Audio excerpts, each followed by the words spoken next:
What do I eat before a threshold training? So first of all, we have some kale chips ready in the oven. So we have some fiber before the carbs, pretty important. We try to bake not above 120 degrees Celsius because of the olive oil oxidation.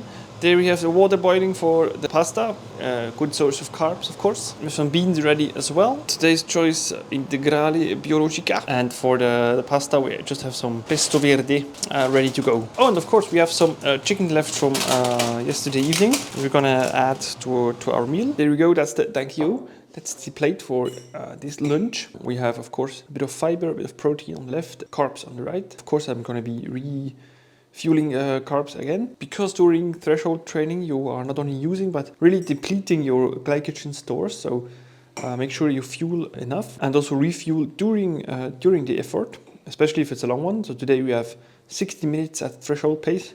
It's quite a lot. What we don't want is the glucose spike that occurs if you just fuel up on carbs only, especially if you have really white flour pasta, which we don't have luckily in this case. But you want to have some fiber beforehand, so you avoid the glucose spike in the blood, because the fiber is going to digest relatively slowly and release the carbs into the bloodstream at a slower pace, so you have more for a longer time. What I can recommend, Glucose Revolution, a little book, also available at ebook. Really a good book about glucose in your blood, in your body. Bon appétit! So for refueling during the ride, we have some organic dates. So per 100 grams, we have 64 grams of carbs, of which are 63 grams sugar. And this package cost me like 6 or 7 Swiss francs.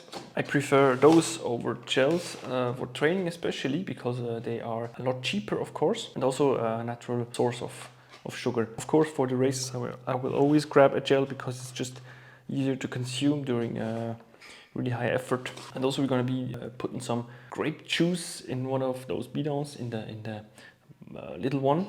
So we have a little liquid sugar source as well in order to refuel. So we're still in the warm-up for like 12 minutes, and then I'm going to turn around this mountain right here, start the first 20-minute block and see how I feel. I'm sure after the first block I don't really need to refuel. Maybe a bit of water, a little bit of grape juice maybe, but I think I have plenty from the pasta that I had for lunch. So let's see, catch you later. So first repetition done. Actually feeling quite good, but of course I don't feel like eating because the last 2 minutes were a little bit hard. The stomach felt a little bit upset, but now it's down again, cooled down. Maybe I'm gonna have some grape juice, maybe some maybe one date, not too much of course. You want to stay light on the stomach for threshold workouts like that. So we'll see. Second one coming up in like 19 minutes. Just finished my third repetition, 3 times 20 minutes up this climb here. Of course, as always in the video, it looks less steep than it is. It's pretty steep.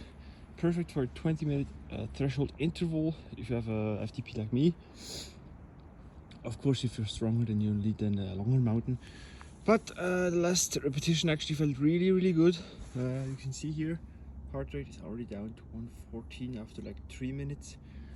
The last 2 minutes I could like even push well above my FTP, and I think my fueling strategy went pretty well. I ate like 3 dates between second and third repetition. Then I almost finished my grape juice. So let's ride home and check out the stats and refuel, of course. Back home now, made myself a nice little recovery meal. Apple with peanut butter and some cinnamon on top, just for the flavor. A glass of water, because although it was quite cool outside, so I didn't drink a whole lot. Did sweat a little, but still replenish your fluids, really important. Later on, I'm surely gonna have some more of that pasta that's left over, and then of course a dinner. Anyways, thank you very much for checking out this video.